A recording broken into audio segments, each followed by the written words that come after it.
శుభమస్తు. ప్రియమైన ప్రేక్షకులకు హోళీ పండుగ శుభాకాంక్షలు, శుభాశీస్సులు. బుధవారం నాడు ఎంత భక్తి శ్రద్ధలతో కామదహనం చేశామో, గురువారం నాడు అంతే భక్తి శ్రద్ధలతో రంగులను విరజిమ్ముకోవడం సనాతన భారతీయంలో చెప్పబడ్డ ఒక ధర్మం, ఒక సంప్రదాయం. వినియోగించేటటువంటి ఈ రంగులు సహజ సిద్ధమైనవిగా, ప్రకృతిలో నుంచి లభించేవిగా మాత్రమే ఉండాలి. ఈ కాలంలో విరివిగా లభించేటటువంటి పువ్వులను వినియోగించి రంగురంగుల సుగంధ ద్రవ్యాలను తయారు చేసుకోవడం, ఆకులను వినియోగించి ఆకుపచ్చ రంగులో ఉండే ద్రవ్యాన్ని, రంగును తయారు చేసుకోవడం, ఆ రంగులను విరజిమ్ముకోవడం ద్వారా ఉత్సాహాన్ని, ఆనందాన్ని ప్రదర్శించడం సంప్రదాయం. నిర్గంధ ఇవ కింశుకాహ అని ఒక సనాతన ఉక్తి. మోదుగ పువ్వులకు సుగంధం ఉండదు, కానీ అవి చర్మ వ్యాధులను అరికడతాయి. ఈ కాలంలోనే విరివిగా లభిస్తాయి. లేత గులాబీ వర్ణంలో ఉంటాయి కనుక ఈ కాలంలో లభించే ఈ మోదుగ పువ్వులను ఉడకబెడితే లభించేటటువంటి వర్ణం గులాబీ వర్ణం.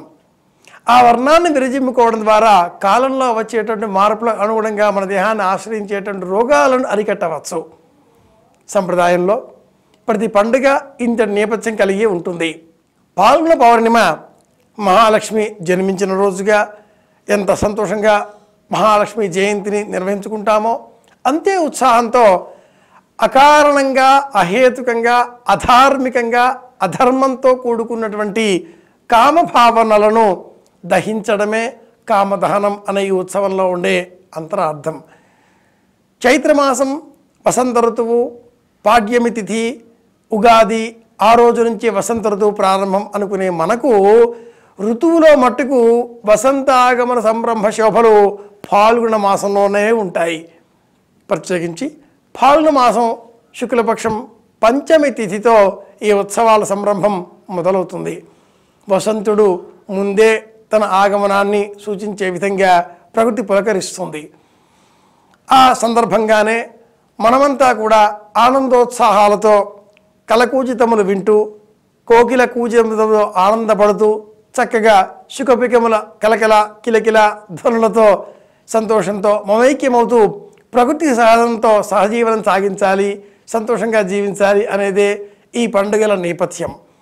ఉగాది ప్రారంభంగా మొదలు అయ్యేటటువంటి మన సంవత్సర ప్రణాళిక పాల్గొన మాసంలో శుక్లపక్షంలో పౌర్ణమి నాడు వచ్చేటటువంటి ఈ హోళీ పండుగతో పూర్తి అవుతుంది. హోళిక అనే బడే పేరు గల రాక్షస స్త్రీ, హిరణ్యకశ్యపుని సోదరి, ప్రహ్లాదుని సంహరించే నిమిత్తమై తన సోదరుడు చేసే ప్రయత్నాలన్నింటికీ కూడా విఘాతం కలగడం చూచి భరించలేక ప్రహ్లాదుడిని తల ఒడిలో కూర్చుండబెట్టుకుని మంటలలో దుమికింది. చిత్రంగా ఆమె దహనమైంది, కానీ ప్రహ్లాదుడు చిరునవ్వుడు చిందిస్తూ బయట నడుచుకుంటూ వచ్చాడు అనేది ఒక పురాణ కథనం. అలాగే పార్వతీ ఈశ్వరుని కోరి తపస్సు చేస్తూ ఉండగా మరి ఒక పక్కన ఈశ్వరుడు సతీ వియోగంతో తపస్సు చేస్తున్నాడు.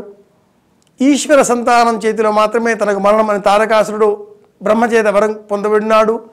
తారకా సంహారార్థమై ఈశ్వరుని కళ్యాణం జరగాలి అంటే ఈశ్వరుని తపస్సు విఘాతం చెందాలి, చెదరాలి అనే ప్రయత్నంతో దేవతల కోరిక మేరకు పంచబాణుడు మన్మథుడు మకరధ్వజుడు తన ప్రయత్నాలకు అనుగుణంగా ఈశ్వరుడి ధ్యానాన్ని భగ్నపరిచాడు. మూడవ కన్ను తెరిచిన ఈశ్వరుని చేతిలో ఆ మన్మథుడు దహనమయ్యాడు. కానీ అతగాడి ఎల్లాలు రతీదేవి విలాపం మేరకు ఈశ్వరుడు మన్మథుడికి తిరిగి శరీరాన్ని ప్రసాదించాడు. అతడు కేవలం రతీదేవికి మాత్రమే కనిపిస్తాడు, కానీ లోకాలన్నిటిపైన కూడా తన ప్రభావాన్ని చూపిస్తాడు అనేది మరి ఒక కథనం. కాలానికి ఋతుధర్మాలకు అనుగుణంగా ధర్మబద్ధమైన కామదీపనలు జరగాలి. కామోద్దీపనలు, ఉద్వేగభరితమైన వాతావరణాలు ఇవన్నీ కూడా లోకంలో వ్యాపకం చెందాలి అనేటువంటి ఉద్దేశ్యంతో ఈ పండుగను సంప్రదాయం ఏర్పాటు చేసింది. గురువారం నాడు మహావైభవంగా ఈ పండుగను మనం నిర్వహించుకుందాం.